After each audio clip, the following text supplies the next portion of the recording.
ایک سادی نے مثال لکھی ہے، سوکنوں کی بات سناتے ہیں تو کہتے ہیں کہ ایک شخص نا مٹی کی بیوی بنا کے نا اس پہ دوپٹہ ڈال کے اپنی بیوی سے کہنے لگا یہ تیری سوکن ہے.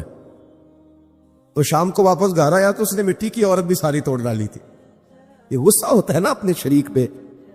مشرکین مکہ رسول کریم صلی اللہ علیہ وسلم کے بارے میں معاذ اللہ باتیں کرتے تھے تو حضور اللہ کے دیے ہوئے علم سے انہیں جان لیا کرتے تھے. ایک دن وہ باتیں کر رہے تھے تو باتیں کرتے کرتے نا مشرکین مکہ نے عجیب بات کر دی. نادان تھے نا، جانتے نہیں تھے، عجیب بات کر دی. کہنے لگے آہستہ بولو، کہیں محمد صلی اللہ علیہ وسلم کا رب سن نہ لے. آہستہ بولو، اونچی بات نہ کرو، کہیں مصطفیٰ کریم علیہ السلام کا خدا سن نہ لے. تو اللہ نے آیت نازل کر دی، فرمایا نادانو وَأَسِرُّوا قَوْلَكُمْ ابھی جہارو بھی، آہستہ بولو یا اونچا بولو. اور شارحین نے مفسرین نے لکھا ہے نہ بھی بولو، آہستہ بولو یا اونچا بولو یا بے شک تم کوئی بات زبان سے ادا نہ بھی کرو. اِنَّهُ عَلِيمٌ بِذَاتِ الصُّدُورِ، رب تو تمہارے دلوں کے حال جاننے والا ہے. اسے تو پتہ ہے تم نے سینے میں کیا چھپایا ہے، حسد چھپایا ہے کہ رشک چھپایا ہے، عداوت چھپائی ہے کہ محبت چھپائی ہے. اسے تو پتہ ہے، اسے خبر ہے، اس لیے کہ وہ نظر ہی تمہارے دل پہ رکھتا ہے. اسے پتہ ہے تمہارے اندر کیا ہے. ہم لوگوں نے نا اپنی سارے معاملات دنیا داروں سے، لوگوں سے، یاروں سے، دوستوں سے وابستہ کر لیے. ہمیں تعریف بھی بندوں سے چاہیے، ہمیں اچھے ہونے کا جو ڈگری ہے وہ بھی بندوں سے چاہیے. ہم بندے بڑے نیک ہیں، یہ بھی لوگ کہیں تو پھر ہم مطمئن ہیں. ہم صحیح راستے پہ چل رہے ہیں، یہ سند بھی بندوں سے چاہیے. ہر بات پر اعتماد خلق، ہر وقت لوگوں پر ہی دھیان، لوگوں پر ہی توجہ، لوگوں کے معاملات ہی ڈسکس کرنا. بھئی یہ تو تیرے ذمہ ہی نہیں. تجھے تو کہا گیا ہے کہ وَمَن يَتَوَکَّلْ عَلَى اللَّهِ، تو اپنے رب کی ذات پر بھروسہ کر. فَهُوَ حَسْبُ، وہ تیرے لیے دنیا میں بھی کافی ہو جائے گا، آخرت میں بھی کافی ہو جائے گا. وہ تیرے لیے کافی ہے تیرا رب رسول. تو اللہ رسول کی جانب توجہ کر. ہماری ساری معاملات بندوں کے ساتھ مطلب فلانے کو کیا مل رہا ہے، فلانا کدھر جا رہا ہے، فلانے کے پیسوں پہ میرا کتنا حق ہے، فلانا آگے نکل گیا، فلاں پیچھے رہ گیا، فلاں نے محبت سے نہیں دیکھا، فلاں نے یہ کر دیا. اب ساتھ چھوڑیں، یہ تو ہر وقت تو ذکر آپ کو اللہ کا کرنا تھا. یا ایھا الذین آمنوا اذکروا اللہ ذکرا کثیرا وسبحوہ بکرۃ واسیلا. یہ جو آپ ہر وقت بندے کر رہے ہیں یہ تو آپ کو حکم ہی نہیں ہے. آپ نے تو ہر وقت اللہ اللہ کرنی تھی. تو جو کام کرنے کا تھا وہ چھوڑ دیا، جو نہیں کرنا چاہیے تھا اس پہ بحث شروع کر دی. پھر دل کے اندر مد و جزر خراب ہوتے ہیں، قلبی واردات بگڑ جاتی ہیں، حسد پیدا ہوتا ہے، انسان کو لالچ پیدا ہوتا ہے، انسان حریص ہو جاتا ہے، انسان لوگوں سے عداوتیں پال لیتا ہے. کبھی ایسا کام نہ کرے. شہد بڑا میٹھا ہوتا ہے. عرب کے اندر ایک درخت پایا جاتا تھا، ایلوا اس کو کہتے تھے. اس طرح ہمارے ہاں نیم نہیں ہوتی، کڑوا ترین اس کا ذائقہ ہوتا ہے. اور آپ کچھ دیر اس کو پانی میں ڈال دیں تو پانی بھی سارا کڑوا ہو جاتا ہے، چونکہ اس کے خمیر میں رب کریم نے کرواہٹ رکھی ہے اور حکمت ہے. اس کرواہٹ کا بھی اپنی جگہ فائدہ ہے. لیکن حضور سید عالم صلی اللہ علیہ وسلم نے ایک مثال بیان فرمائی اور وہ بڑی سمجھنے کی ہے. حضور مثالیں دیتے تھے تو کمال ہو جاتی تھی. بڑے سے بڑا ان پڑھ بندہ بھی اس کی روح تک بات اتر جاتی تھی. کریم محبوب علیہ السلام فرمانے لگے کہ اگر ایلوا درخت کے کچھ ٹکڑے شہد میں ڈال دیے جائیں نا تو شہد سے زیادہ میٹھی چیز کوئی نہیں ہوتی. تو حضور فرماتے ہیں کہ وہ ایلوا کا درخت جو ہے وہ شہد کو بھی بگاڑ دیتا ہے، اس میں کرواہٹ پیدا کر دیتا ہے. حالانکہ وہ بڑا میٹھا تھا، اپنی جگہ اس کی مٹھاس میں کوئی کسی قسم کی کمی نہیں تھی، لیکن وہ ایلوا کے درخت نے اسے بگاڑ دیا. اللہ کے محبوب فرماتے ہیں جس طرح ایلوا کا درخت شہد کو تباہ کر دیتا ہے نا، اس طرح حسد آدمی کے ایمان کو تباہ کر دیتا ہے۔ ایمان بڑی میٹھی چیز ہے، بڑی حسین چیز ہے، لیکن جب حسد آ گیا نا، حسد ہے کیا؟ حسد بندوں سے نہیں ہوتا، یہ سمجھ لیں۔ حسد کا مطلب، حسد کی لغوی تعریف یہ ہے کہ یہ سمجھ لینا کہ یا اللہ اسے نہیں دینا چاہیے تھا، مجھے دینا چاہیے، یہ تعریف ہے۔ تو حسد ہوتا کس سے ہے؟ حسد دراصل بندے پہ نہیں کیا جاتا۔ حسد کا معنی یہ ہے کہ آپ اللہ کی تقسیم پر اعتراض کر رہے ہیں۔ آپ کا کہنا یہ ہے کہ یا اللہ یہ تقسیم ٹھیک نہیں ہوئی، معاذ اللہ، یہ ادھر چلا گیا، یہ تو ادھر آنے والی چیز تھی۔ تو یہ آپ نے ڈائریکٹ جو مقابلہ شروع کیا، معاذ اللہ، یہ تو آپ نے اللہ کی تقسیم کے ساتھ شروع کر دی۔ تو پھر دل میں بگاڑ آتا ہے، پھر انسان ٹوٹ پھوٹ کا شکار ہوتا ہے، پھر وہ کمزور پڑ جاتا ہے، پھر وہ ایسی باتیں کرتا ہے جو اس کے منصب کے مطابق نہیں ہوتی، کچی بات کرتا ہے، کمزور بات۔ اللہ بہتر جانتے ہیں کون سی چیز اس نے کہاں رکھنی ہے۔ رب کی حکمت پر اور اس کی دی ہوئی توفیق پر راضی رہنا ایمان کا تقاضا ہے، لیکن ہمیں تو چاہیے تقسیم اپنی مرضی کی۔ ادھر کیوں چلا گیا، ادھر آنا چاہیے تھا؟ بھئی آپ کو یہ کس نے حق دیا ہے؟ مالک نے جو چاہا، جب چاہا، جہاں چاہا اپنے فضل سے عطا فرمایا۔ حسد، اور پھر اس کے اگر کوئی حسد نہیں کرتا تو لالچ شروع کر دیتا ہے۔ وہ کہتا ہے کہ یہ جو اس کا مال ہے اس میں میرا بھی حق تھا، یہ تو مجھے ملنا چاہیے تھا۔ آپ یقین کریں کہ بندے بندوں سے کم پیار کرتے ہیں، جیبوں سے زیادہ پیار کرتے ہیں۔ اس بندے کو تو کوئی نقصان نہیں جس کے ساتھ آپ نے تعلق رکھا ہوا ہے جیب کا، لیکن آپ بڑے کمزور ہو گئے۔ آپ جب لالچ کر لیا، نفسانیت میں آ گئے تو آپ کمزور پڑ گئے۔ آپ نے مطلب کیا، آپ کا کیا خیال تھا کہ رب کی بارگاہ سے کوئی کم ملنے والا تھا جو بندوں پہ اتنی توجہ کر لی؟ حضرت بہلول دانا رحمت اللہ علیہ نے کیا خوبصورت انداز ہے، رب کریم کے بندوں کی باتیں اللہ کے لشکروں میں سے لشکر۔ کیا سوچ تھی، کیا نظریہ تھا، کیوں یہ لوگ اتنے مضبوط تھے؟ فکری طور پر مضبوط تھے، فکری طور پر۔ ہارون رشید حج کر کے واپس آ رہا ہے، حضرت بہلول دانا راستے میں بیٹھے ہیں، ملاقات ہو گئی۔ کہنے لگا حضور کوئی حکم ہو تو بتائیے گا۔ فرمانے لگے کوئی نہیں، تو جا اپنا کام کر۔ بادشاہ یا کسی کو کارڈ مل جائے تو وہ لوگوں کو دکھاتا پھرتا ہے، وزیر صاحب نے خود دیا ہے۔ بادشاہ وقت خود کہہ رہا حضرت کوئی حکم ہو تو؟ فرمایا نہیں، اللہ خیر کرے گا۔ تو کہنے لگا حضور میں نے سنا ہے آپ مقروض ہیں، تو بتا ہی دیتے۔ تو آپ مسکرا کے فرمانے لگے تیرا کیا خیال ہے بھلا؟ کہنے لگے حضور کس بابت؟ فرمانے لگے تیرا کیا خیال ہے کہ اللہ ہارون رشید کو دے گا اور بہلول دانا کو بھول جائے گا؟ تیرا کیا خیال ہے؟ رب کریم ہارون رشید کو تو دیتا جائے گا اور بہلول دانا کو بھول جائے گا؟ بادشاہ کہتا ہے کہ میں چکرائے گیا کہ بھلا اس سوال کا کیا جواب ہے؟ تو میں نے کہا حضور رب تو بھولنے سے پاک ہے، وہ تو کسی کو نہیں بھولتا، اسے نہ اونگ آتی ہے نہ نیند آتی ہے۔ تو فرمانے لگے جا پھر اپنا کام کر، جب مناسب سمجھے گا تو بہلول کو بھی قرضے سے نجات عطا کاری دے گا۔ تو جا اپنی ڈیوٹی کر، وہ جب چاہے گا نا تو میرے قرضے دور۔ تو کیا سمجھتا ہے کہ تجھے یاد رکھے گا، مجھے بھول جائے گا؟ یہ کیسے ہو سکتا ہے؟ او یار ادھر دیکھ، میری بات سن۔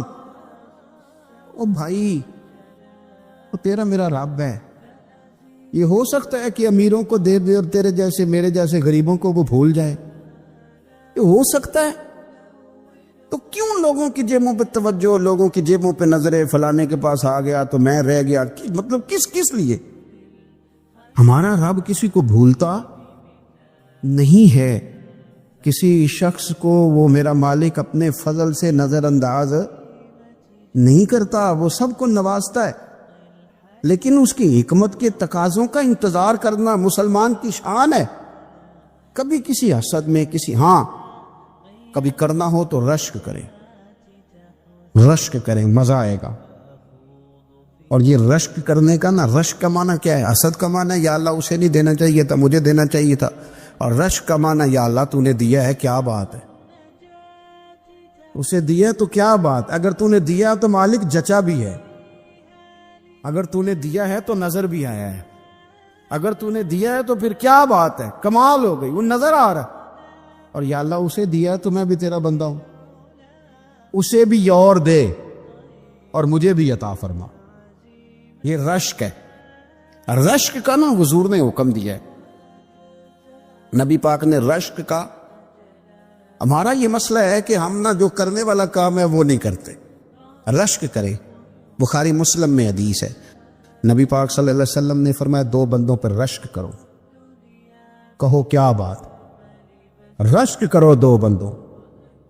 یا رسول اللہ کون کون سے؟ فرمایا ایک وہ مالدار جسے اللہ دولت دے اور وہ صبح بھی رب کے رستے میں خیرات کرے اور شام بھی رب کے رستے میں خیرات کرے، یہ قابل رشک ہے۔ کہو تیری کیا بات ہے بھائی، کیا تجھے اللہ نے نوازا ہے، اور اس پر رشک کرو، کوئی اللہ اسے اور دے تاکہ یہ تیرے بندوں پہ اور احسار کرے اور تیرے بندوں پہ سخاوت کرے، اور اللہ اس کے فعل تصدق ہمیں بھی عطا فرما۔ اور حضور فرماتے ہیں ایک مالدار پر جو صبح و شام سخاوت کرے، اور ایک اس عالم پر جسے اللہ قرآن کا علم دے، وہ صبح بھی لوگوں کو قرآن مجید کے ترجمے تفسیریں قرآن کے درس سکھائے اور شام بھی لوگوں کو قرآن مجید کے درس عطا فرمائے۔ اس پر رشک کرو، کہو کیا بات ہے یار تیری، تجھے اللہ نے کتنا نوازا۔ قابل رشک لوگوں پر رشک کرو، ان کی تعریف کرو، ان کے لیے اچھے کلمات ادا کرو۔ معاشرے میں حسد پرموٹ ہوا ہے، اگر کبھی رشک پرموٹ ہوتا نا تو عزتیں بڑھ جاتی، محبتیں بڑھ جاتی، خلوص میں اضافہ ہوتا، لوگ ایک دوسرے کے قریب آتے۔ ہم نے کسی فضیلت والے کی فضیلت کو تسلیم کرنے سے انکار کر دیا، ہم نے کسی بڑائی والے کی بڑائی کو تسلیم کرنے سے انکار کر دیا، ہم نے حسد کیا، ہم نے لالچ کیا، ہم حریص ہوئے۔ اس کا نقصان یہ ہوا کہ لوگ ایک دوسرے کے پاس رہتے ہوئے پاس نہیں رہتے، ایک دوسرے کے ساتھ وقت گزار رہے ہوتے ہیں لیکن ان کے بارے میں رویے ان کے سخت ہوتے، لب و لہجہ تلخ ہوتا ہے۔ جب وہ کسی کے بارے میں بے لاگ تبصرہ پوچھا جائے تو غلط باتیں کرتے۔ رشک کریں، دیکھیں نا حضرت ابو بکر صدیق رضی اللہ، حضرت عمر فاروق رضی اللہ، ساری زندگی دوڑ لگی رہی۔ حضرت عمر کہتے ہیں میں نے ساری زندگی دوڑ لگائی ہے کہ ابو بکر سے آگے گزر جائے، لیکن یہ دوڑ حسد والی نہیں، یہ رشک والی۔ فرماتے میرا دل کرتا تھا کہ میں نیکیوں میں ابو بکر سے آگے گزرتا ہوں، حضور کے عشق میں ابو بکر سے آگے گزر جاؤں، نبی پاک علیہ السلام کی اولاد کی محبت میں ابو بکر سے آگے گزر جاؤں، میں نہ خیر کے کاموں میں آگے گزروں۔ کہتے میرا ساری زندگی رشک کا رشتہ رہا، یہ رشتہ شاندار ہے، اس پر عمل کریں، اس پر توجہ کریں، بجائے اس کے کہ یہ کہنا کہ استاد جی کا فلانے سے زیادہ پیار ہے۔ پیار کی وجوہات تلاش کر، مرشد فلانے پہ نظر رکھتے ہیں تو میرے بھائی وہ نوٹوں کی وجہ سے نظر نہیں رکھتے، تو وجہ تو تلاش کرنا، وجہ کیا ہے؟ تو اپنے آپ کو اس طرح کا بنا، تو اس طرح کی کیفیات پیدا کر اپنے اندر۔ ہم کیا کرتے ہیں کہ رشک کرنے کی بجائے حسد کرتے ہیں۔ حسد نہیں کریں، اپنے آپ کو سنواریں، وہ رشک کی وجہ سے آپ سنوار سکتے ہیں۔ نبی پاک علیہ السلام کی پیاری زوجہ ام المومنین سیدہ عائشہ صدیقہ،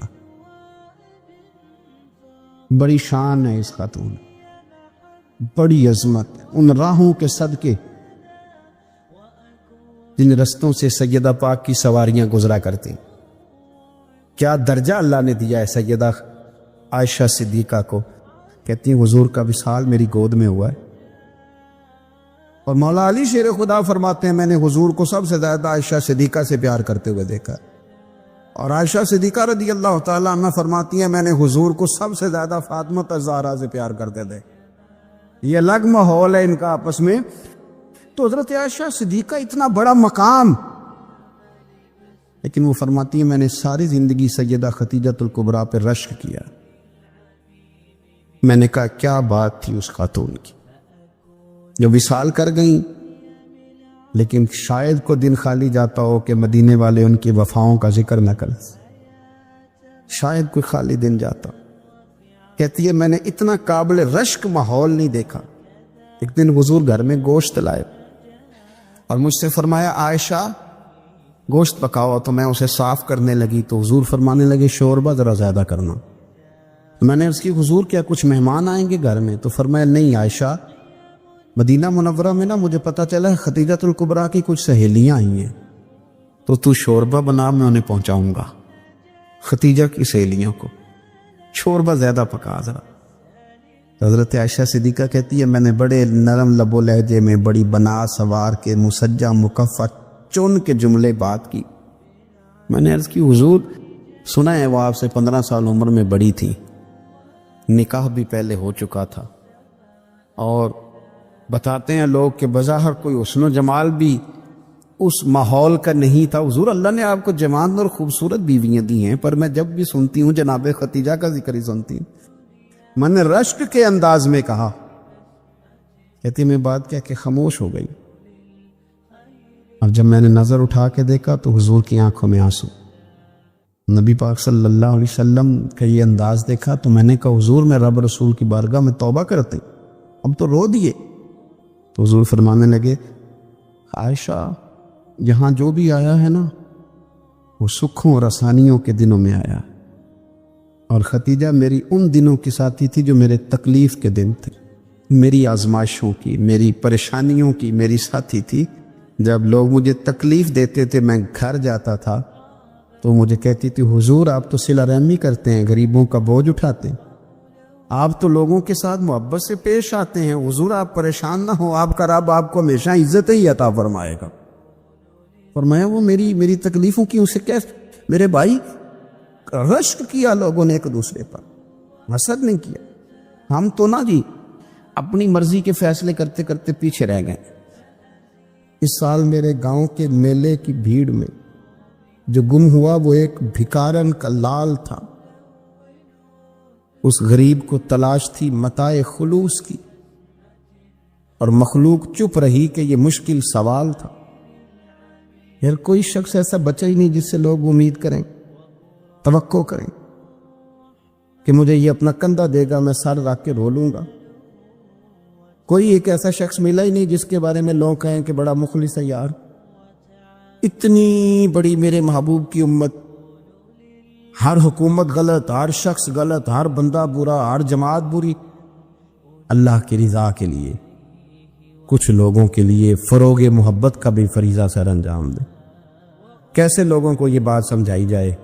حضرت ابو ادریس خولانی رضی اللہ تعالیٰ عنہ تابعی ہیں، حافظ منذری نے الترغیب و ترہیب میں لکھا ہے، فرماتے ہیں کہ حضرت ابو ادریس خولانی کہ میں دمشق کی جامع مسجد میں گیا تو میں نے ایک چمکدار چہرے والا، سیاہ داڑھی والا، چمکتے دانتوں والا خوبصورت نوجوان نبی پاک کی حدیثیں بیان کرتا دیکھا۔ اس کے چاروں جانب حضور کے غلام بیٹھے تھے۔ میں نے ایک شخص سے کہا یار بڑا حسین چہرہ ہے، بڑا ہی خوبصورت انداز ہے، کون ہے بندہ؟ انہوں نے کہا آپ نہیں جانتے، یہ صحابی رسول حضرت معاذ ابن جبل ہے رضی اللہ تعالی عنہ۔ حضرت معاذ ابن جبل کا انتقال بھی کچھ 40 سال کی عمر سے پہلے ہو گیا تھا، لیکن ان پر حضور کا اعتماد اتنا تھا کہ حضور نے اپنی حیات ظاہرہ میں گورنر بنایا انہیں صوبے۔ چمکدار دانت، حدیثیں بیان کر رہے ہیں۔ حضرت ابو ادریس خولانی رضی اللہ تعالیٰ عنہ کہتے ہیں رش بڑا تھا، میرے دل میں خواہش ہوئی کہ آج تو لوگ زیادہ ہیں، کل آؤں گا ملاقات کروں گا۔ کہتے ہیں اگلے دن میں اپنی طرف سے سب سے پہلے گیا، پر حضرت معاذ ابن جبل تو مجھ سے پہلے مسجد میں موجود تھے اور وہ نفل پڑھ رہے تھے، اللہ اللہ کر رہے تھے۔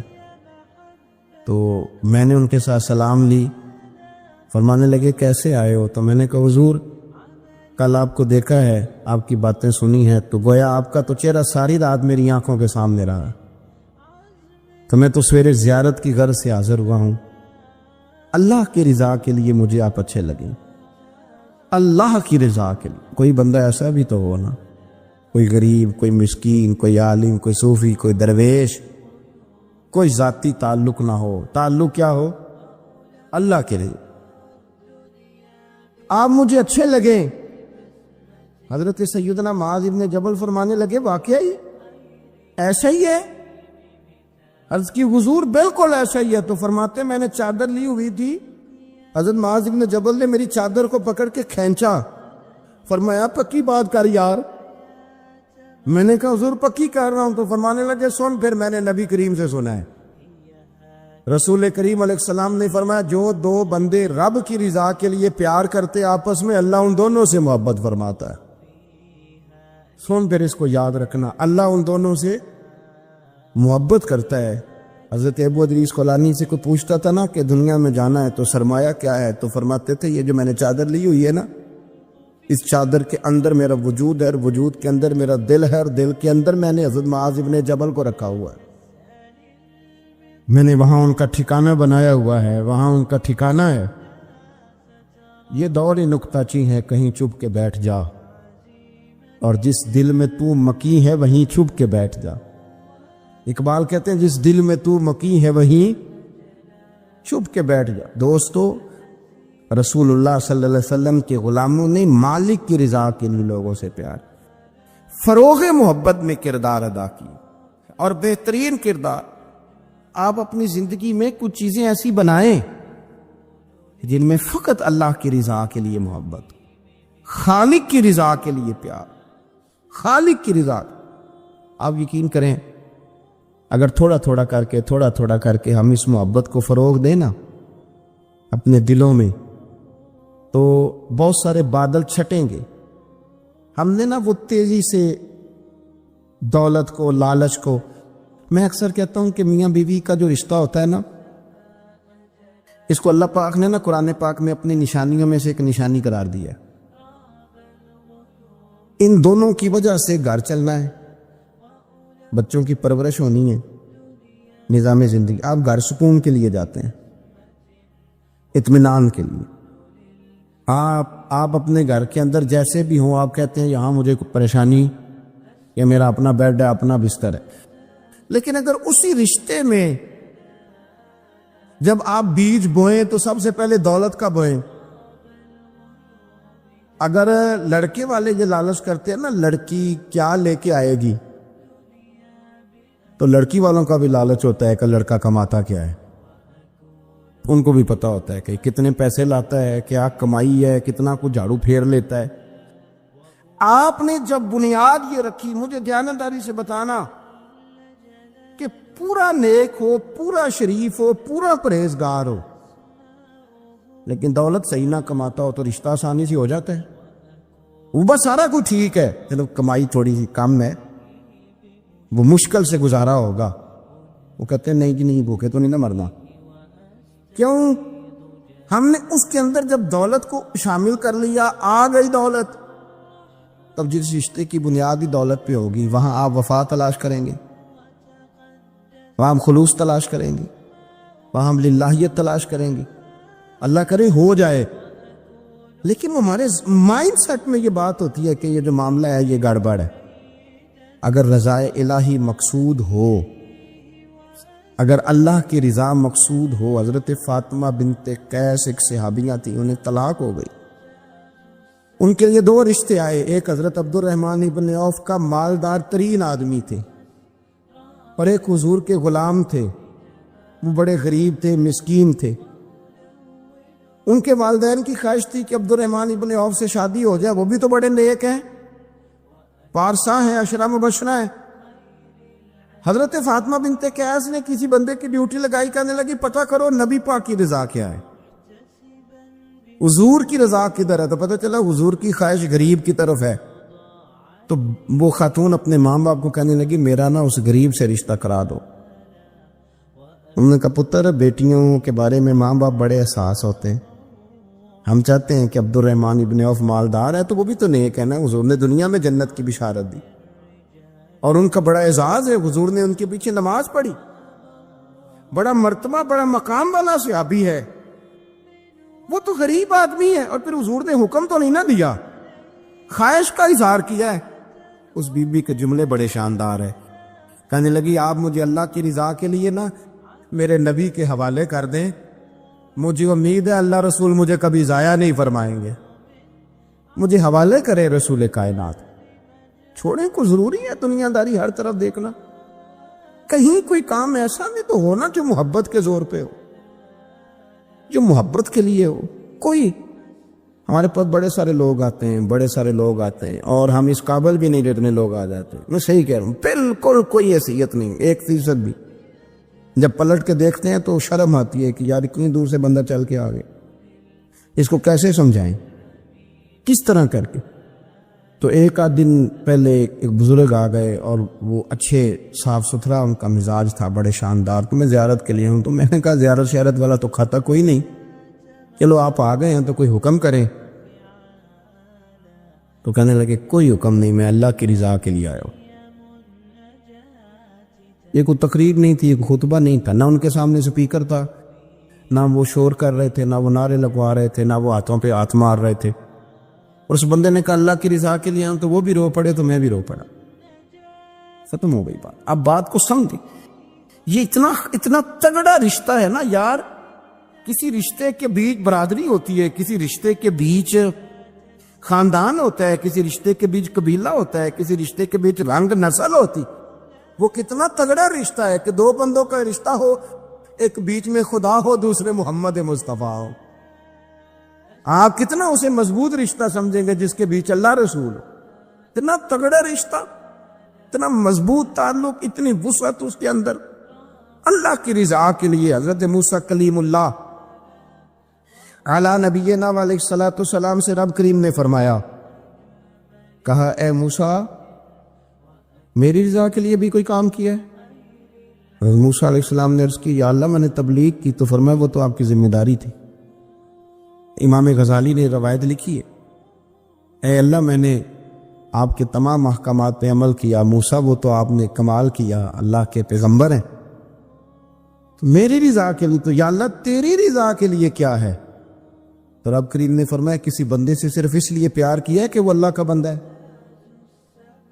فقط اس لیے پیار کیا ہو کہ وہ اللہ کا بندہ ہے, فقط اس لیے. میرے عزیز آپ بات کو سمجھیں, زندگی میں فروغ محبت پر کچھ کام کریں, کچھ تھوڑا سا کوشش کریں گرد جھاڑنے کی, کچھ گرد جھاڑنے کی. کو ہم نے نا ایک سٹیٹس بنا لیا ہے. اب تو مسلمان پہلے فرقوں میں بٹے, قبیلوں میں بٹے, اب شہروں میں بٹ گئے. آپ کبھی گجرانوالا کے لوگوں سے پوچھو نا گجرات, تو کہو ہو گجرات والے تو اللہ بچائے, کہتے ہیں کہ نہیں؟ گجرات کے لوگوں سے پوچھے گجرانوالا تو کہتے ہوتے کھاندے ہی بڑا نہیں, کس کی بات کر رہے ہیں. تو گجرانوالا والوں سے پوچھیں لاہور والے, کہتے توبہ لاہوریا جی. صحیح کون ہے؟ کوئی بھی نہیں. کیوں؟ اس لیے کہ ہم نے ہر شہر کے لیے کہاوت بنا لی ہے. میں صحیح کہہ رہا ہوں, ہر قبیلے کے لیے کوئی نہ کوئی. یہ ہم نے ظلم کیا اپنی جان, یہ ہم نے زیادتی کی. کہانیاں بن گئی, کہاوتیں بن گئی شہروں کے لیے, علاقوں کے لیے, قبیلوں کے لیے. مقصود کیا تھا؟ کسی طریقے سے نفرت پروان چڑھے.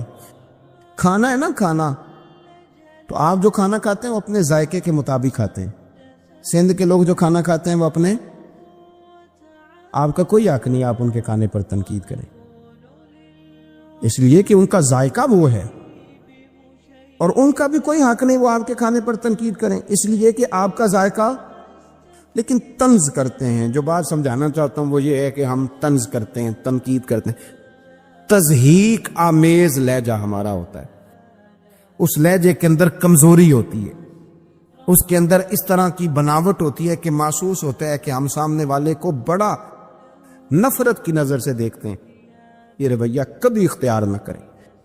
اپنی زندگی میں کوشش کریں خلوص کے ساتھ, للہیت کے ساتھ. میرے نبی پاک علیہ السلام نے صحابہ سے پوچھا تھا بتاؤ دین کی مضبوط گرہ کون سی ہے؟ مضبوط گرہ دین کی. تو ایک صحابی نے کہا یا رسول اللہ نماز. 5 وقت مسلمان جمع ہوتے ہیں, ایک دوسرے کا حال احوال پوچھتے ہیں, تو اس گرہ میں مسلمان بندے رہتے ہیں. حضور نے فرمایا تم نے بات ٹھیک کی پر میری مراد کو نہیں پہنچے. ایک صحابی نے عرض کی یا رسول اللہ صلی اللہ علیہ وسلم زکوٰۃ. امیر غریب کو زکوٰۃ دیتا ہے تو دونوں کا رشتہ مضبوط ہو جاتا ہے، تو یہ بہت بڑی گرہ ہے۔ تو حضور نے فرمایا بات تمہاری ٹھیک ہے، پر تم میری مراد کو نہیں پہنچے۔ تو تیسرے نے عرض کی حضور حج، مختلف رنگوں کے، قبیلوں کے، نسلوں کے، علاقوں کے لوگ آتے ہیں، ایک ہی لباس پہنتے ہیں، ایک ہی بولی بولتے ہیں، لبیک اللہم لب۔ تو یہ بہت بڑی مضبوط گرہ ہے۔ نبی پاک صلی اللہ علیہ وسلم نے فرمایا بات تمہاری ٹھیک ہے، پر تم میری مراد کو نہیں پہنچے۔ تو صحابہ نے عرض کی حضور پھر آپ ہی بتا دیں کہ اسلام کی مضبوط گرہ کون سی ہے جس میں مسلمان جڑ جائیں گے؟ نبی پاک نے فرمایا مضبوط گرہ محبت ہے، اللہ کی رضا کے لیے پیار کرو، لوگوں سے پیار کرو۔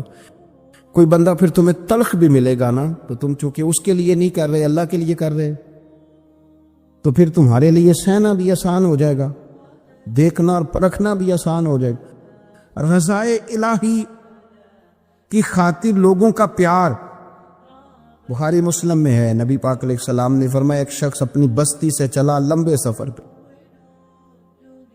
دوسری بستی جانے کے لیے، تو رستے میں فرشتہ ملا انسانی شکل میں۔ اس نے پوچھا کہاں جا رہے ہو؟ اس نے کہا اپنے بھائی سے ملنے جا رہا ہوں۔ فرشتہ پوچھنے لگا اس کا کوئی احسان ہے تمہارے اوپر، کوئی لین دین ہے؟ اس نے کہا نہیں۔ تو کہا پھر کیوں اتنا لمبا سفر کر رہے ہو؟ تو کہنے لگا یار میں اللہ کی رضا کے لیے اس سے پیار کرتا ہوں، اللہ کی رضا کے لیے، تو اس لیے جا رہا ہوں۔ تو سنیں یہ بخاری مسلم کے لفظ ہیں، حضور فرماتے ہیں وہ فرشتہ کہنے لگا سن پھر، میں انسان نہیں میں فرشتہ ہوں، اور مجھے رب کریم نے بھیجا ہے یہ کہنے کے لیے کہ اگر تم دونوں اللہ کی رضا کے لیے ایک دوسرے سے پیار کرتے ہو تو اللہ تم دونوں سے پیار فرماتا ہے۔ بخاری مسلم میں موجود ہے، نبی پاک علیہ السلام فرماتے ہیں ایک شخص نے بیل پر سواری کر لی، بیل پر، گائے پر اس نے سواری کر لی، اور جب وہ تھوڑا سا آگے گیا نا تو بیل اپنا منہ پیچھے کر کے کہنے لگا میں سواری کے لیے نہیں پیدا کیا گیا۔ اللہ نے اسے زبان عطا فرمائی اور بیل بول پڑا، کہنے لگا مجھے ہل کے اندر جوت لے، یہ کام مجھ سے لے لے، لیکن تو میرے اوپر سواری نہیں کر سکتا۔ سواری کے لیے اللہ نے گھوڑے پیدا کیے، اونٹ، گدھے اور خچر پیدا کیے ہیں، جو جانور جس مقصد کے لیے ہوگا اس سے وہی کام لیا جائے گا۔ ایک بات اور کرنے لگا ہوں، ذرا سخت ہے، اور چونکہ مضمون ہے تو مضمون بیان کرنا فرض ہے۔ جانوروں کو لڑانا حرام ہے۔ حضرت عبداللہ ابن مسعود رضی اللہ تعالیٰ عنہ روایت بیان کرتے ہیں، فرمایا لعنتی ہے وہ شخص جانوروں کو آپس میں لڑاتا ہے، وہ لعنتی ہے جو جانوروں کو آپس میں اور آپ اس ملک میں رہتے ہیں جہاں کروڑوں روپے کی شرطیں لگتی ہیں جانوروں کی لڑائی، جانوروں کو اذیت دی جاتی ہے، تکلیف دی جاتی ہے، کبوتر اڑائے جاتے ہیں، اور بڑا انعام اس کو ملتا ہے جس کا کبوتر دیر کے بعد آئے۔ کبوتر باز کبوتر کو بیٹھنے نہیں دیتا، یہ حرام ہے، شریعت اسلامیہ میں حرام ہے جانوروں کا لڑانا، اور ان کو ایک دوسرے کے خلاف ابھارنا حرام ہے، دین میں منع کیا گیا ہے۔ آپ جانور کو اگر پالیں گے بھی تو اس حد تک پالیں گے کہ جس حد تک اس کو کسی اذیت میں مبتلا نہ کیا جائے۔ کتوں کی لڑائی کرائی جاتی ہے، مرغوں کی لڑائی کرائی جاتی ہے، جانوروں کو اذیت پہنچتی ہے، بیلوں کی لڑائی ہوتی ہے، سینگ ٹوٹ جاتے ہیں، لہو اتنا بہتا ہے جانوروں کا کہ دیکھا نہیں جاتا، لیکن سامنے بیٹھنے والے تالیاں بجا رہے ہیں۔ یہ تو بڑے سخت دل لوگوں کے رویے کہ جانور کا خون بہ رہا ہے اور آپ تالیاں بجا رہے۔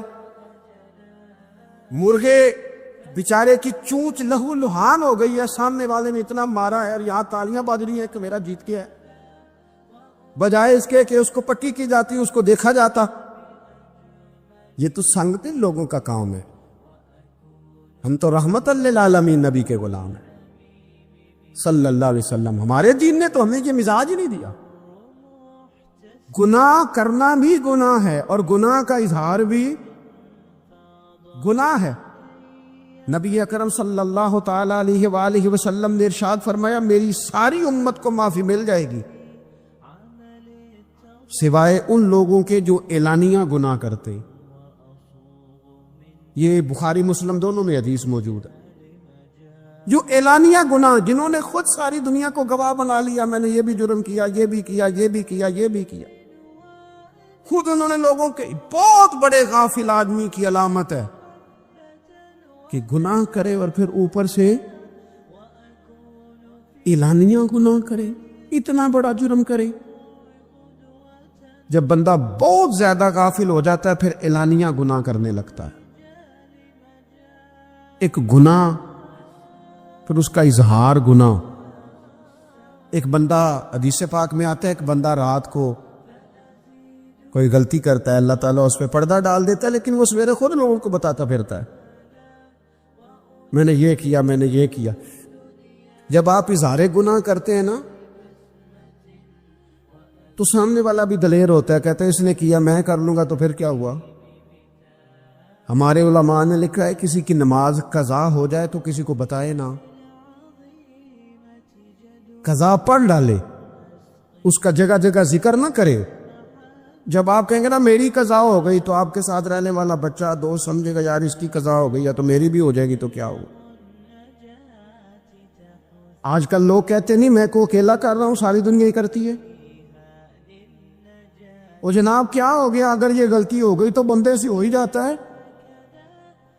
گناہ کو معمولی سمجھنا، چھوٹا سمجھنا اور کہنا پھر کیا ہو گیا ہے، انسان سے غلطی ہو جاتی ہے. آپ دیکھ لیں کہ سینکڑوں بیسیوں گناہوں کا بوجھ ہمارے سروں پہ ہوتا ہے. نبی اکرم صلی اللہ تعالی علیہ وآلہ وسلم نے فرمایا مومن اپنے گناہوں کو پہاڑ کی طرح سمجھتا ہے. یہ بخاری میں حدیث ہے. مومن پہاڑ کی طرح جانتا ہے اور وہ ڈرتا ہے کہ کہیں وہ پہاڑ اس کے اوپر گر نہ جائے، یعنی کہیں مجھے میرے گناہ کی سزا نہ مل جائے. چھوٹے گناہ کو بھی پہاڑ جانتا، یار مجھ سے غلطی ہو گئی، مجھے ٹھیک کر لینی چاہیے، مجھے معافی لے لینی چاہیے، مجھے توبہ کر لینی چاہیے. مومن اپنے اوپر گناہ کو پہاڑ کی جانب سمجھتا ہے. اور حضور علیہ الصلوۃ والسلام فرماتے ہیں کہ یہ جو فاسق اور فاجر ہوتا ہے نا، اللہ کا نافرمان، یہ گناہ کو مکھی کی طرح سمجھتا ہے. یہ سمجھتا ہے میں نے اشارہ کرنا ہے، مکھی نے اڑ جانا ہے. مومن کی علامت یہ ہے کہ وہ پہاڑ جانتا ہے، اگر غلطی ہو جائے تو پہاڑ. امام اعظم ابو حنیفہ رحمۃ اللہ علیہ گزر رہے تھے تو بارش ہو گئی تھی اور کوفہ میں کیچڑ تھا، تو آپ نے جو جوتے پہنے ہوئے تھے ان جوتوں سے چلتے ہوئے نا آپ کے پاؤں سے کچھ مٹی اڑی، تو سامنے ایک یہودی تھا. اب اس زمانے میں دیواریں کچی ہوتی تھی، اس کے دیوار پر جا کے وہ مٹی جو تھی وہ لگ گئی.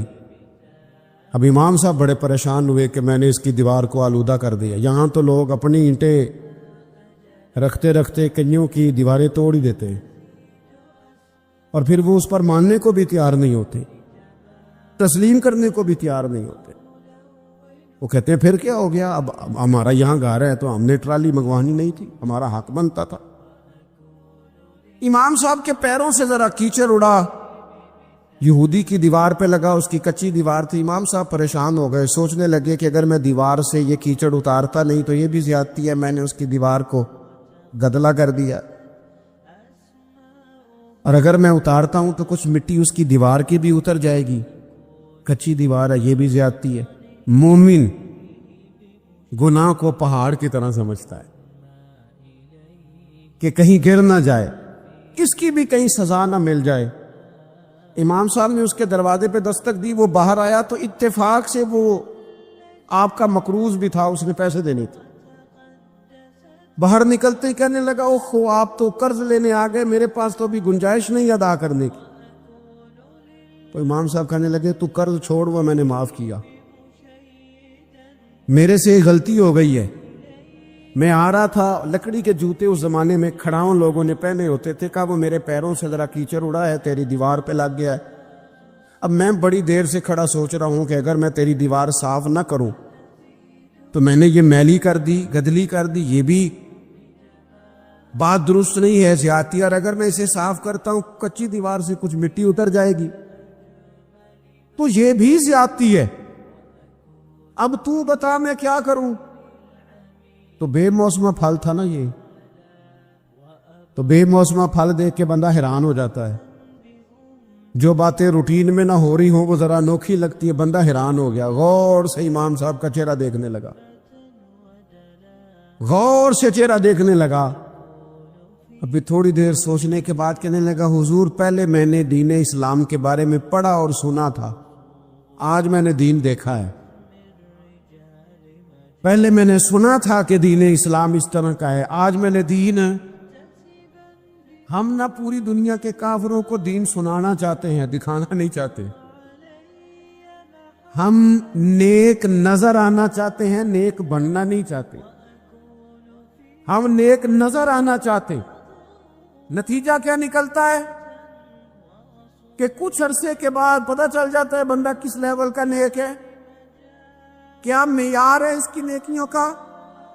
کہنے لگا, حضور پہلے میں نے دین سنا تھا, آج دیکھا ہے. آپ وہ مٹی کی دیوار پر جو کیچڑ لگ کے ہے, دیوار کو بعد میں صاف کیجئے گا, پہلے کلمہ پڑھائیں تاکہ میرے اندر کا کفر صاف ہو جائے. مجھے مسلمان کر دیں.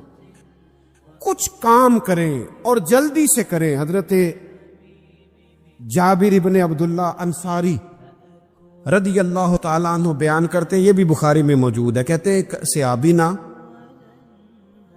نبی پاک علیہ السلام کی بارگاہ میں حاضر ہوئے غزوہ احد کے موقع پر, اور حال ان کا یہ تھا کہ وہ کھجور کھا رہے تھے, اور کھجور انہوں نے منہ میں رکھی ہوئی تھی. حضور کی بارگاہ میں حاضر ہوئے اور عرض کرنے لگے, یا رسول اللہ صلی اللہ تعالی علیہ وسلم, اگر میں شہید کر دیا جاؤں تو کہاں جاؤں گا؟ حضور فرمانے لگے, جنت میں. تو کہتے انہوں نے جو کھجور منہ کے اندر تھی نا, وہ انہوں نے نگلی نہیں, اندر نہیں لے گئے, اس کو باہر نکالا اور دوڑ کے آگے بڑھے اور جنگ کرنی شروع کر دی, اور لڑتے لڑتے شہید ہو گئے. کیا سبق دیا انہوں نے؟ سبق یہ دیا کہ نیکی کرنے میں اتنی دیر بھی نہیں کرنی جتنی کھجور کھانے میں دیر لگتی ہے. جلدی سے نیکی کرنی ہے, فٹافٹ نیکی کرنی, اس کے اندر ٹال مٹول نہیں کرنا. اسی وقت انہوں نے کھجور باہر نکال دی, دوڑ کے انہوں نے. حضرت انس بن نضر رضی اللہ تعالیٰ عنہ, حضرت انس بن مالک رضی اللہ تعالیٰ عنہ کے چچا ہیں, میدان احد میں نا, احد پہاڑ کے قریب کھڑے تھے, لوگوں سے کہہ رہے تھے جلدی جلدی ادھر آؤ. وہ جنت جو انسان کو انتقال کے بعد نصیب ہوگی اور قیامت کے بعد نصیب ہوگی, فرماتے تھے مجھے تو ابھی احد پہاڑ کے اندر سے جنت کی خوشبو آ بھی رہی ہے, لہذا جلدی سے آؤ, ادھر دوڑو, جہاد کرو, آؤ کفار سے لڑے. تو نیکی میں دیر نہیں کرنی. جو نیکی میسر آتی ہے, جس کو میسر, ماں باپ میسر ہیں تو خدمت کر لے, اہل خانہ ہیں تو اس نے سلوک کر لے, اللہ نے اولاد دی ہے تو اچھی تربیت کر لے, دوست ہیں تو خیر خواہی کر لے. اگر آپ کو اللہ رمضان عطا کرتا ہے تو زیادہ سے زیادہ اس کی عبادت کر لے. اگر نظر ٹھیک ہے تو تلاوت زیادہ سے زیادہ کر لے. زبان چلتی ہے تو رج رج کے مدینے والے محبوب پہ درود و سلام پڑھ لے, اللہ تعالیٰ کا ذکر کر لے. جلدی سے خیر جمع کریں, اپنے وقت کو ضائع نہ کریں. یہ آج کا سبق ہے. ایک تو ہم نے فیصلہ کرنا ہے کہ بس غفلت نہیں, اب غفلت اب انشاءاللہ اللہ اللہ کرنی ہے, اب کوئی خیر کا کام کرنا ہے. میرے حضرت کا ایک جملہ کبھی نہیں بھولنا, فرمایا کرتے تھے زمین کے اوپر کام, نیچے جا کے آرام. یہ چھوڑ دیں, اتنے گھنٹے سونا ہے تو یہ کرنا ہے, تو میری نیند میں دخل کوئی نہ ڈالے, پھر سوتے ہی رہ جائیں گے, سوتے ہی رہ جائیں. زمین کے اوپر کام اور نیچے جا کے جاگنا ہے, جاگ لے افلاک کے سائے تلے, پھر حشر تک سوتا رہے گا خاک کے سائے تلے. اب جاگ لے افلاک کے سائے کے نیچے, جاگ, کھول آنکھیں. ہر وقت کا سونا, ہر وقت سونا, ہر وقت جو اپنے آرام کی فکر کرنا, اس سے نکل آئیں, اور اچھا کھانا اور اچھا پہننا اور بس اپنی مرضی کی زندگی من چاہی جینا, اس سے پار آئیں. فیصلہ کریں، فیصلہ کہ اب غفلت نہیں کرنی. اگر اللہ نے کوئی صلاحیت دی ہے تو اسے دین کے کام پہ لگانا، کوئی ڈیوٹی کرنی ہے، کوئی خدمت کرنی ہے. دیکھو خدمت ہی ہو رہی ہیں. صدیق اکبر مال دے رہے ہیں، عثمان غنی مال دے رہے ہیں، مولا علی نے تلوار پکڑی ہے، میدان میں جا رہے ہیں، فاروق اعظم گلی گلی نگر نگر رسول اللہ کے دین کی پہرے داری کر رہے ہیں، حضرت جناب سیدنا سلمان فارسی ابو ذر غفاری حضور کی مسجد میں جھاڑو دے رہے ہیں، اور بلال حبشی وہ نبی پاک کی مسجد میں اذان پڑھتے پڑھتے پڑھتے پڑھتے رب نے اتنا عروج فرمایا کہ کعبے کی چھت پہ کھڑے ہو کے بھی اذان پڑھنی شروع. انہوں نے اذان دے. تو کوئی کام کرنا ہے، غفلت کو توڑنا ہے اور نیکی کرنی ہے ذرا جلدی جلدی. خیر کا کام کرنا ہے، نہیں ایسے نہیں، فٹافٹ. کیسے جی؟ فٹافٹ. تو فٹافٹ کام کریں خیر کا، جلدی جلدی. تو یہ خیر کا کام فٹافٹ، جلدی جلدی اور بڑی جلدی اور دوڑ دھوپ کے. اور جب آپ کرتے جائیں گے نا تو پھر اللہ تعالیٰ مواقع بناتا جائے گا. اس لیے نبی پاک صلی اللہ تعالی علیہ وسلم نے فرمایا 2 نعمتیں ایسی ہیں جن میں اکثر لوگ غفلت میں ہیں، ایک صحت اور دوسری فراغت. لوگ بلا وجہ وقت ضائع کرتے ہیں. اللہ نے صحت دی ہے، کسی خیر کے کام میں لگائیں. اگر آپ کے پاس فارغ وقت ہے تو قرآن پاک کو یاد کریں، ترجمہ اور تفسیر سے پڑھیں، محبوب پاک علیہ السلام کی احادیث کو یاد کریں، اللہ والوں کی باتیں سنیں.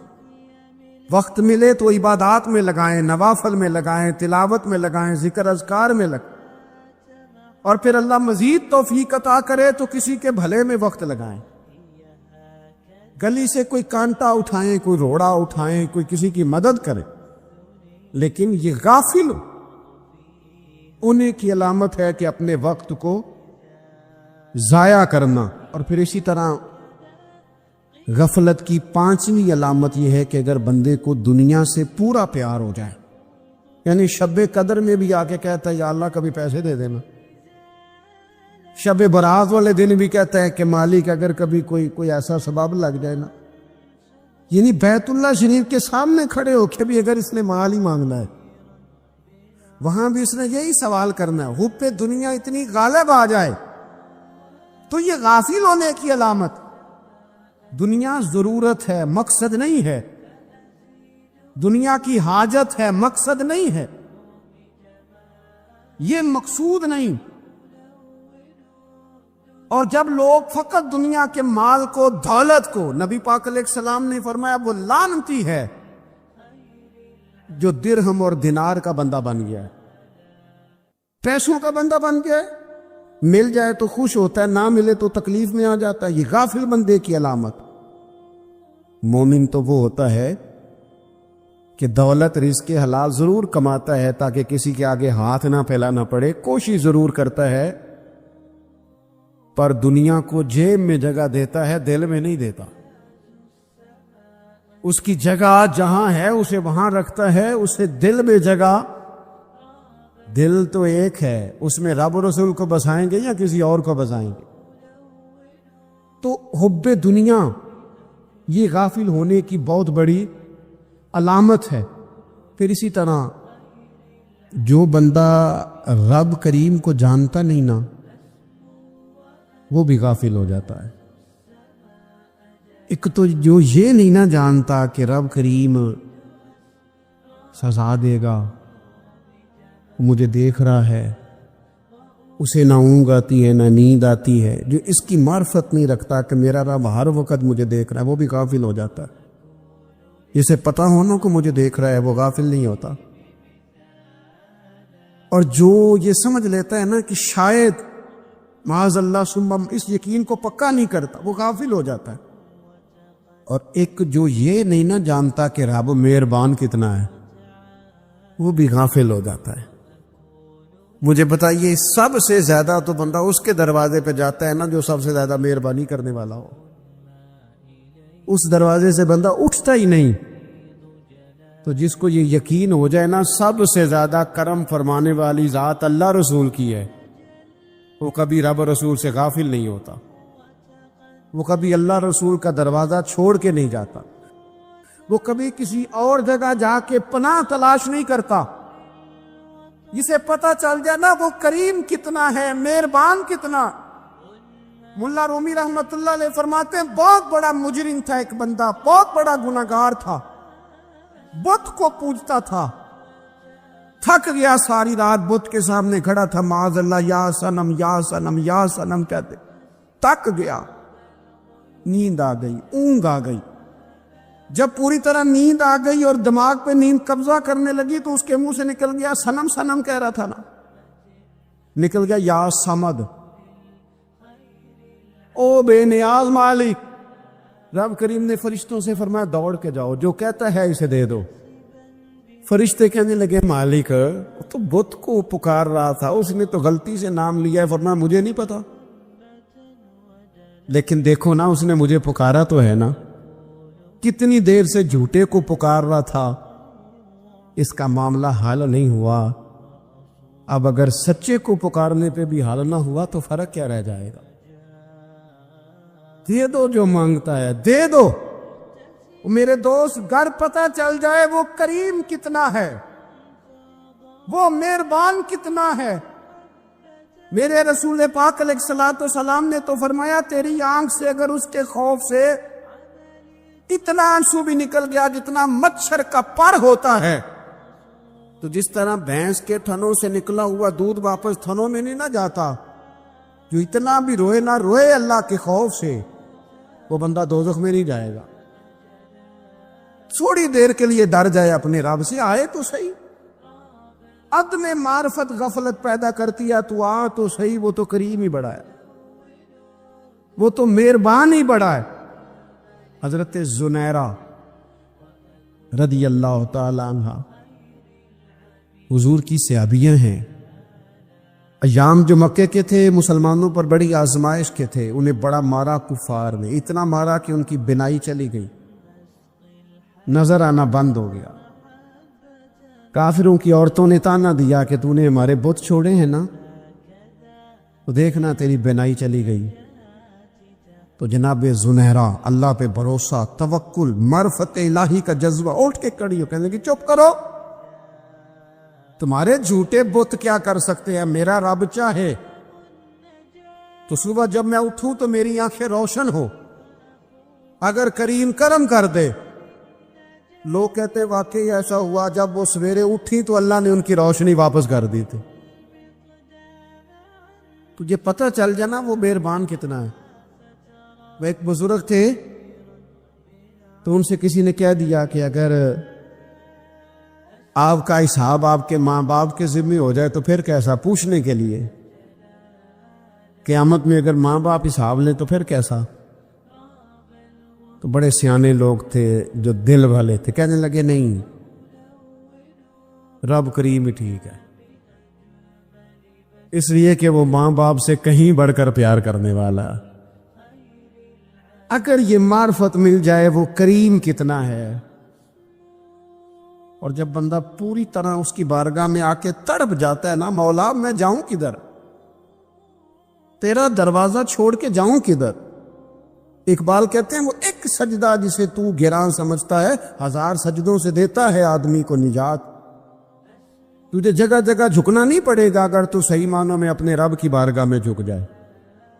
تو میرے عزیز کوشش کریں کہ اس کی معرفت، اس کا کرم، اس کی عطا اور اللہ تبارک و تعالیٰ کے حاضر و ناظر ہونے پر عین الیقین، عقل یقین حاصل کریں۔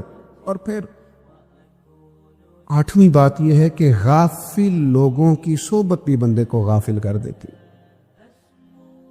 غافلوں کی صحبت میں نہ بیٹھے، ان کی صحبت میں بیٹھے جن کے پاس بیٹھنے سے دل میں رب رسول کی محبت پیدا ہوتی۔ غافلوں سے بچے، چنگیاں دے لڑ لگی ساں تے چولی چ پھل پئے، تے جدوں میں پیڑیاں دے سنگ رل گئی تے میرے اگلے بھی ڈول گئے۔ برے آدمی کی صحبت بندے کو غافل کر دیتا۔ غافلوں کی صحبت میں کبھی نہ بیٹھے، کبھی نہیں۔ غافل آدمی آپ کو غافل کر دے گا۔ میرے نبی پاک علیہ الصلوۃ والسلام نے فرمایا انسان اپنے دوست کے مذہب پر ہوتا ہے۔ یہ بہت بڑے لفظ ہیں۔ فرمایا المرء علی دین خلیلہ، انسان اپنے دوست کے مذہب پر ہوتا ہے۔ تو دیکھ تو نے دوست کس کو بنایا؟ جو تیرے دوست کا مذہب ہوگا وہی تیرا ہو جائے گا۔ ہم نے دوست بنایا نا غوث پاک جیلانی کو، ہم نے یاری لگائی ہے نا داتا علی اجمیری سے، ہماری نسبت ہے نا معین الدین اجمیری سے، ہمارا تعلق ہے نا بہاؤالدین زکریا ملتانی سے، ہمارا رشتہ ہے نا حضرت مجدد الفسانی سے، ہم ماننے والے ہیں نا اعلیٰ حضرت بریلوی کے، ہمارا تعلق ہے کبھی جماعت علی سے کبھی مہر علی سے، ہمارا ان سے تعلق ہے تو صبح شام ہماری زبان پہ رہتا ہے بالغ العلا بکمالہ کشفت دجا بجمالہ حسنت جمیع خصالہ صلو علیہ وآلہ۔ ان سے تعلق جڑا ہے نا تو کئی دفعہ تنہائیاں تڑپا دیتی ہیں۔ اور میرے اعلیٰ حضرت کہنے لگے سرور کہوں کہ مالی کو مولا کہوں، باغ خلیل کا گلے زیبا کہوں تجھے، تیرے تو وصف عیب تناہی سے ہیں بری، حیران ہوں میرے شاہ میں کیا کیا کہوں۔ غافل آدمی کی علامت ہے برے لوگوں کی صحبت میں، خبردار ان کے پاس نہ بیٹھنا۔ بڑے بڑے سخت سوال زندگی میں آ جاتے، کئی دفعہ دل نہیں کرتا، دل ٹوٹتا ہے کہ یار یہ والی بات آپ کو نہیں کرنی چاہیے تھی، یہ درست نہیں ہے، یہ انداز ٹھیک نہیں، یہ سوال نہیں بنتا۔ کسی کو اپنے گناہ کا حساب کیا دیتے، سوال سارے غلط تھے، جواب کیا دیتے۔ کچھ لوگ ایسے ہوتے ہیں جو مطلب اس جگہ پہ بندے کو لا کے کھڑا کر دیتے ہیں جہاں کٹہرا سا بن جاتا ہے، اور اس آدمی کا حق بھی نہیں ہوتا کہ وہ یہ سوال کرے، لیکن آپ کا منصب ایسا ہے کہ آپ کو برداشت کرنا ہے۔ آپ ہیں ایسی جگہ پہ جہاں آپ کو اس چیز کو قبول کرنا ہے، آپ کو سمجھنا ہے کہ یار اب میں فائز ایسی جگہ پہ ہوں، اس نے کہہ لیا ہے تو میں کیا کروں۔ تو میں آپ کی خدمت میں عرض کروں گا کہ کئی دفعہ سخت ترین معاملہ ہو جاتا ہے۔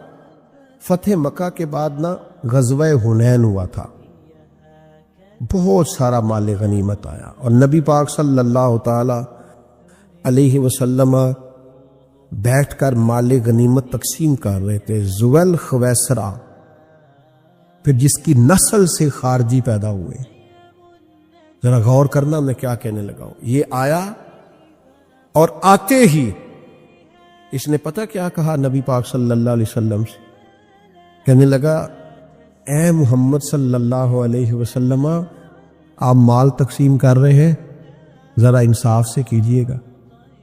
معاذ اللہ ثم معاذ اللہ، نقل کفر نباشت، یعنی حضور کو کہہ دیا، اللہ کے رسول سے کہہ دیا آپ مال تقسیم کر رہے ہیں غنیمت کا، ذرا انصاف سے کیجئے گا۔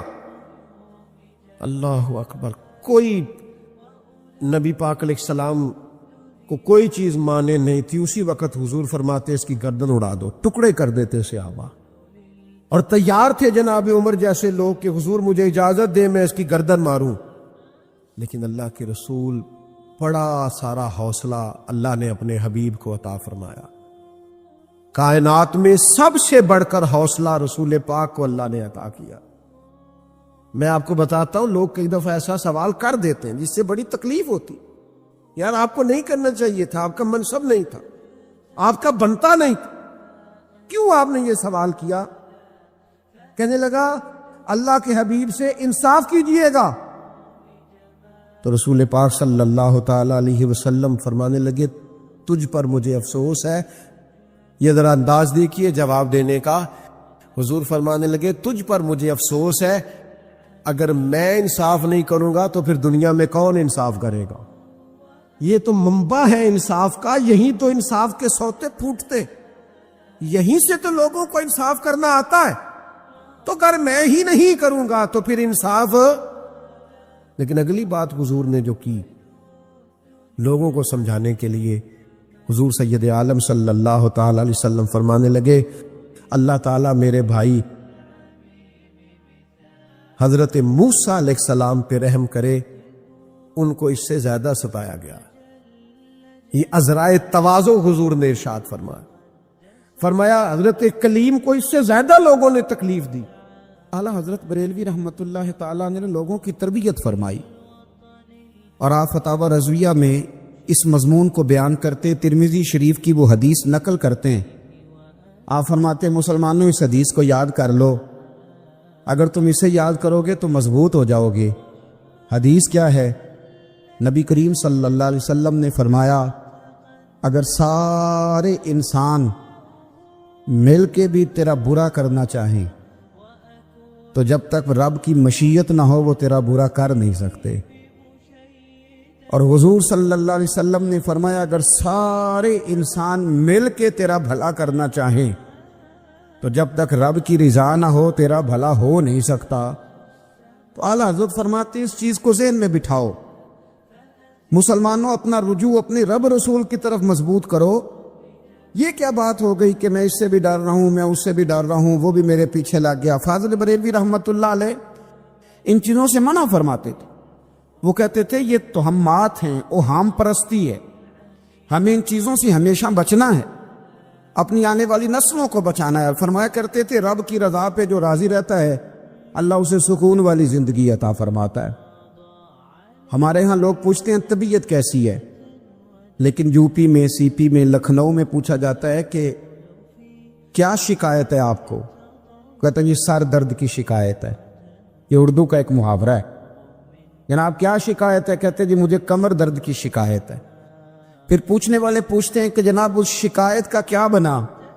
تو صدر الشریعہ مولانا امجد علی صاحب اعظمی رحمۃ اللہ علیہ فرماتے ہیں اعلیٰ حضرت کو بخار تھا تو میں حاضر ہوا، تو میں نے کہا حضور شکایت کا کیا بنا؟ کہنے لگے مولانا پڑھے لکھے ہو کے تو ایسی باتیں نہ کرو، شکایت کس سے کرنی ہے؟ رب نے جس حال میں رکھا ہے بڑا ہی اچھا رکھا ہوا ہے۔ شکایت کا کیا معنی ہوا؟ اللہ نے جہاں سمجھا مناسب اس نے ہمیں رکھا ہے، شکایت کیا ہوتی ہے؟ مجھے کسی سے شکایت نہیں۔ فرمایا کرتے تھے الحمدللہ مجھے سر درد بھی ہوتا ہے اور بخار بھی ہوتا ہے اور میں بڑا خوش ہوں، یہ وہ والی بیماریاں ہیں، یہ وہ امراض ہیں جو نبیوں کے قدم بھی چومنے آیا کرتے تھے۔ میں خوش بخت ہوں کہ وہ امراض جو انبیاء کے پاس آتے تھے، سر درد اور بخار، وہ مجھے لگتے ہیں۔ اپنی زندگی کو رضا والی زندگی بنایا۔ یقین بڑا کامل تھا میرے اعلیٰ حضرت کا۔ امام غزالی نے حدیث لکھی ہے، نبی کریم صلی اللہ علیہ وسلم نے فرمایا یقین اس طرح سیکھا کرو جس طرح تم قرآن سیکھتے ہو۔ آج میرے دور کا سب سے بڑا مسئلہ یقین کی کمزوری ہے۔ مسلمان کچی پکی سوچیں سوچتا ہے، کمزور جملے بولتا ہے، اس کو دنیا داروں کے وعدوں پر اعتماد جلدی ہوتا ہے، لیکن معاذ اللہ رسول کے وعدوں کے بارے میں یہ کئی دفعہ شکوک کا شکار ہوتا ہے۔ اسے سمجھنا چاہیے۔ فاضل بریلوی ایک پختہ یقین والی شخصیت تھے، پختہ یقین والی۔ بریلی شریف کے دائیں بائیں طاعون کا مرض پھیل گیا تو اعلیٰ حضرت فرماتے ہیں میرے منہ میں بھی کچھ گلٹیاں نکل آئیں، تو بعض لوگوں نے کہا شاید آپ کو بھی طاعون ہو گیا ہے۔ اعلیٰ حضرت رحمۃ اللہ علیہ فرماتے ہیں جو سب سے بہترین طبیب تھا وہ لایا گیا، اس نے میرا منہ دیکھ کے گلٹیاں دیکھ کے کہا خو آپ کو تو طاعون کا مرض ہو گیا ہے۔ تو اعلیٰ حضرت فرمانے لگے مجھے ساری بیماریاں لگ سکتی ہیں، یہ نہیں لگ سکتی۔ اس نے کہا حکیم میں ہوں کہ آپ ہیں؟ فرمایا نہیں آپ ہی ہیں، پر یہ بیماری مجھے نہیں لگ سکتی، یہ مجھے ہو نہیں سکتی۔ اس نے اصرار کیا تو اعلیٰ حضرت رحمۃ اللہ تعالی علیہ اس کو کہنے لگے میاں تو جو مرضی کر لیکن مجھے طاعون کا مرض نہیں ہو سکتا، یہ بات طے ہے۔ وہ ناراض ہو کے چلا گیا۔ اب طاعون کی جو گلٹیاں ہوتی تھی نا وہ بڑے بڑے مہینوں نہیں جاتی تھی، تکلیف رہتی تھی۔ اعلیٰ حضرت کہتے ہیں میں نے اسی رات نا تھوڑی سی کالی مرچوں کا سفوف بنایا اور مسواک میں رکھ کے جب منہ کے اندر چھڑکا تو تھوڑا سا خون نکلا اور میرا منہ بالکل ٹھیک ہو گیا۔ سویرے میں نے کہا بلاؤ نا اپنے حکیم کو جو کہتا تھا طاعون ہو گیا ہے۔ تو لوگ کہنے لگے حضور آپ کو ویسے کیسے پتا تھا طاعون نہیں ہے؟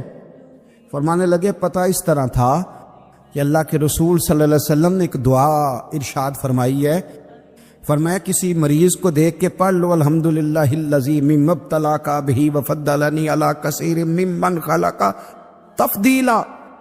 حضور نے فرمایا کسی بیمار کو دیکھ کے، مصیبت والے کو دیکھ کے یہ دعا پڑھو، تم اس مصیبت میں شکار نہیں ہوں گے۔ فرمانے لگے میں نے طاعون کے مریض کو دیکھ کے دعا پڑھ لی تھی، تارے ٹوٹ سکتے ہیں، چاند گر سکتا ہے، سورج اپنی جگہ چھوڑ سکتا ہے، پر مدینے والے محبوب کی بات غلط نہیں ہو سکتی۔ یہ میرا یقین کامل ہے، ساڈے نبی دی زبان، ساڈے واسطے قرآن، یہ بات غلط ہو سکتی؟ مضبوط یقین فاضل بریلوی کا، مضبوط نظریات۔ اعلیٰ حضرت رحمت اللہ تعالی علیہ سے کسی نے کہا آپ کس طرح کے مومن ہیں،